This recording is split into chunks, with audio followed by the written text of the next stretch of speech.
Hey, everybody. So, Real Broker just announced some pretty major updates to the company. Some of these updates are going to be absolute game changers, going to be industry disrupting updates to their policies, which I am super, super excited about. I love innovators and I love industry disruptors. So, some of these policies I'm super excited about.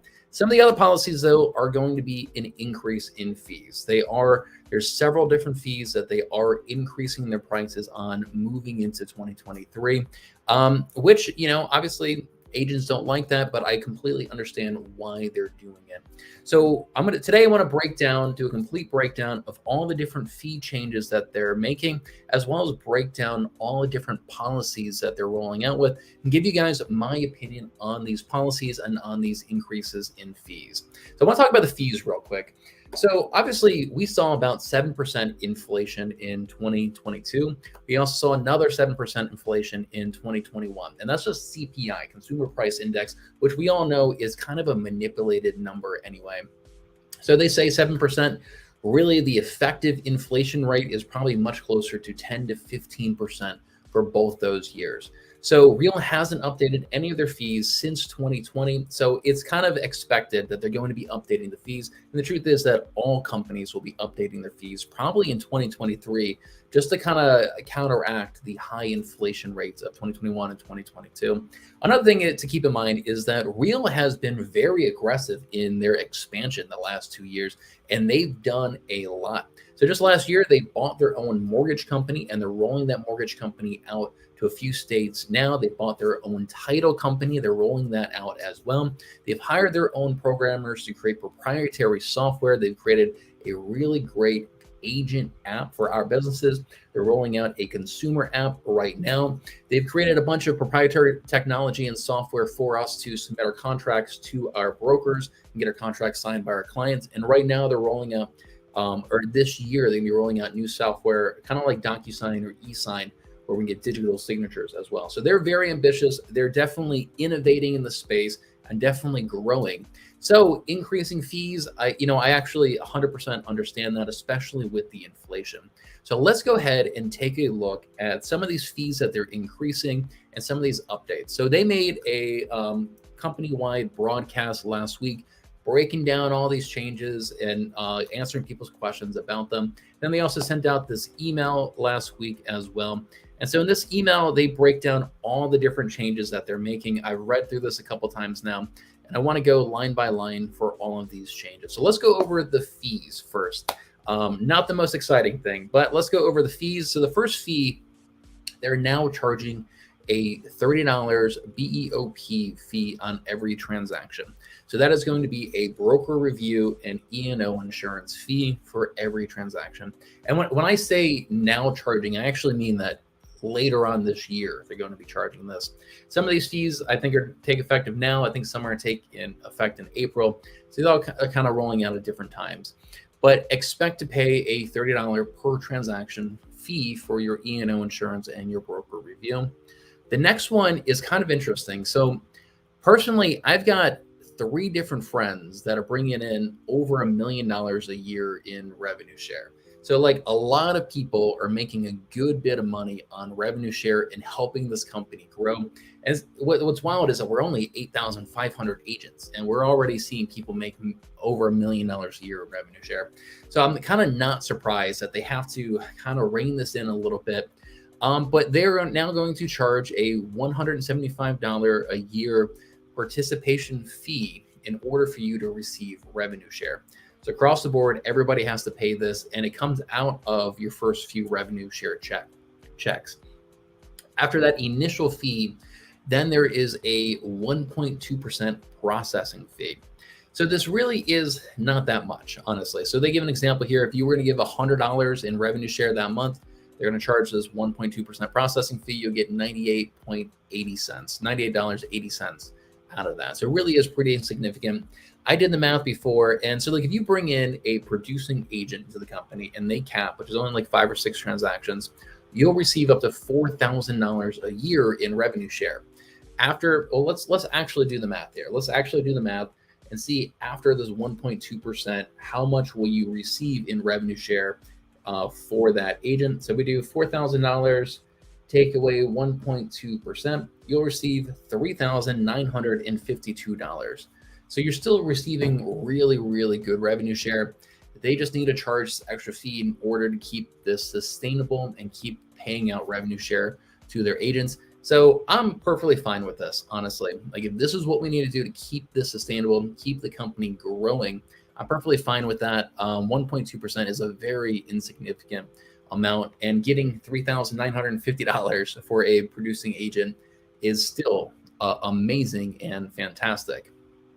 So that's their revenue share fee. Moving on, we have post-cap and elite agent. So the post-capping transaction fee will be assessed at $285. So it used to be that before you cap, you don't pay any transaction fee. After you cap, it used to be you paid $225. So now after you cap, you're paying $285 a transaction. Now, what's interesting about that is that for you to hit elite agent and for you to receive $24,000, up to $24,000 in completely free stock, you have to hit certain milestones of how much you pay in transaction fees. So, so you have to pay $6,000 in transaction fees in order to hit that. So because it is now 285 set at 225, you need fewer transactions in order to hit elite agent. So let's do that math real quick as well. So $6,000 divided by 225, which used to be the old transaction fee, is 26. So it used to be you need 26 transactions to hit elite agent after you cap. Now instead of 225, it's 285. So now you need 21 transactions. So you need 21 transactions after you cap, now with this higher transaction fee, and then you hit elite agent. So that's actually really pretty significant, I think. And it makes it much, much more attainable. The 21 transactions after you cap, let's say it takes you 5 transactions to cap. So if you're hitting 26, 27 transactions a year, it's going to be easier for you to actually hit elite agent and get that $24,000 in free stock. So for a lot of agents, it's actually going to be a net positive, which is pretty interesting. Now, after you hit elite agent, it used to be that you would receive your transaction fee would go down to $100 per transaction. Now your transaction fee goes down to $129 per transaction after you hit elite agent. All right, moving on, we have the annual brokerage fee. It used to be $500 paid out of your first 2 transactions of the year, $250 and $250. They've increased that now to $750 paid out of your first 3 transactions of the year. So $250, $250, and $250. So, not really significant, not a huge difference in my opinion. I still like that it gets paid out of your first 3 transactions of the year. So you only pay this when you actually have money coming in. But this is a pay increase here. Joining fee, I believe it used to be $179. And now they've increased it to $249 in order to join the company. So yeah, as you can see, like kind of all across the board, they've just increased the prices slightly. And I mean, I get it. If this is what they have to do to be sustainable, to compensate for the high inflation rates that we've seen in the last 2 years, in order to make this company sustainable and keep growing it, I get it. Real is already incredibly cheap to begin with. Is kind of a little surprising how cheap it was. So, all right, now we're getting to the stuff that I am super, super excited about. And it's going to be completely industry changing and game changing and completely innovative. But just one second. Talking too much here. All right. Willable revenue share. So, all right. So let's just read it. As an agent, you work hard to build a sustainable business, and our goal is to ensure that your legacy lives on. Real's Willable revenue share program will officially launch early 2023 and will offer the ability to provide for your loved ones by designating a beneficiary to receive your revenue share participation in the event of your passing. It is important to note that the beneficiary will not be required to get licensed in order to earn your revenue share. So they talked about this, that for them, they mark revenue share as a marketing expense, right? And it really is. Like, instead of running paid advertisements, instead of running campaigns and social media campaigns and billboard campaigns, whatever, they're paying the agents to grow the company. It really is a different marketing strategy. So it is a marketing expense, not a commission. Because of that, we can will it to our dependents who are not licensed real estate agents. So to your child, to your grandchild, to your spouse. And this is absolutely huge. This is a huge, huge game changer, in my opinion. As a lot of you know, like I have a son with very severe intellectual disabilities. I worry a lot about what happens to him after I die. So this is huge. This motivates the hell out of me. This makes me dedicated. This makes me very proud to be part of a company like this, that I can help grow this company. And when I pass away, they will financially support my child moving forward. And I know this is a big thing for a lot of people. They worry about, is their spouse going to be taken care of? Are their children going to be taken care of? With revenue share at Real, you can literally build generational wealth. Like I was saying, that I know 3 agents that are bringing in over $1 million a year, like 3 good friends, over $1 million a year in revenue share. They could all die tomorrow and their spouses will still make that money moving forward. It may even grow over time. And so this is a really, really big thing for a lot of people. When you put it in that perspective, in that framing, increase in fees doesn't really matter, right? This is what really matters, is what kind of legacy are you going to leave when you pass away? How are you going to support your family when you are no longer here? And so, yeah, this is really, really significant for a lot of people. And this really motivates me. I'm excited about that, and personally, I'm going to be kind of doubling down on helping grow this company because of that fact. This feels like this is the right path for me personally to be on, is growing this company right now. The next big thing that they've announced is what they're calling fractional revenue share. So essentially, instead of an agent, so when an agent joins, they ask them who most influenced you to join. That person's going to be their sponsor into the company. Well, now you can actually list 2 different people down as your sponsor. So 2 different agents will receive revenue share, and it gets split it gets split between the 2 of them. And this is really interesting. No other company is offering this right now. And what's cool about that is that it's ultimately going to lead to it's going to spread the wealth around. More agents in the company are going to receive revenue share because of this, right? That's really what it comes down to. And one of the biggest cultural changes between Real and some of the other companies, between Real and EXP, let's just say it.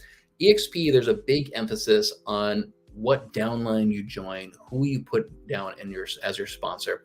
And there's a lot of these like little isolated communities at EXP, these isolated communities of uplines and downlines at EXP.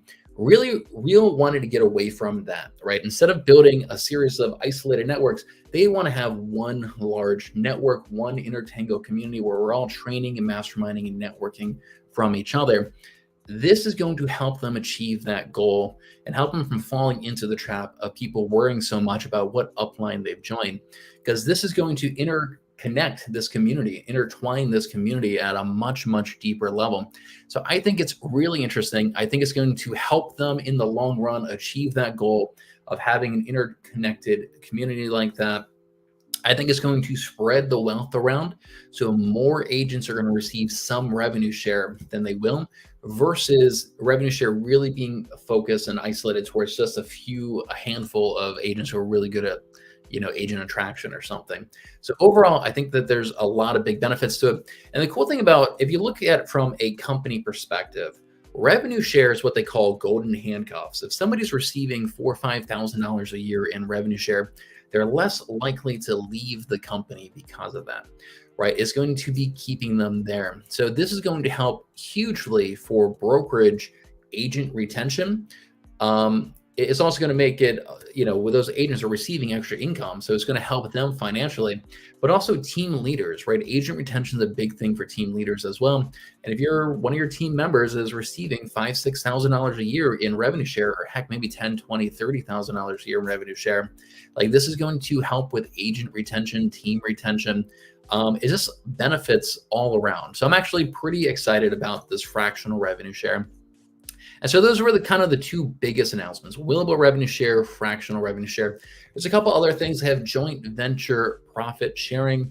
So my understanding of this is that as Real Title is rolling out into the different states, you can actually invest in your state's title company with Real. So this is a common practice that agents will buy a portion of a title company, right? And they exclusively use that title company because they're own part of it. So Real's kind of rolling out something like that as well, where you can invest in your state's title company. And if you exclusively wanted to use that one, it's kind of helping the company out. So that's something kind of cool. It's never really something I personally explored, but they're rolling that out, which is kind of neat.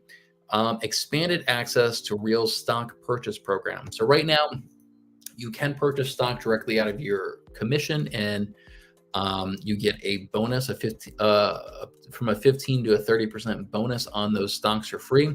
But there is a cap with that. So now they're expanding that. So if you wanted to buy more stocks out of your commission, you'll be able to do that.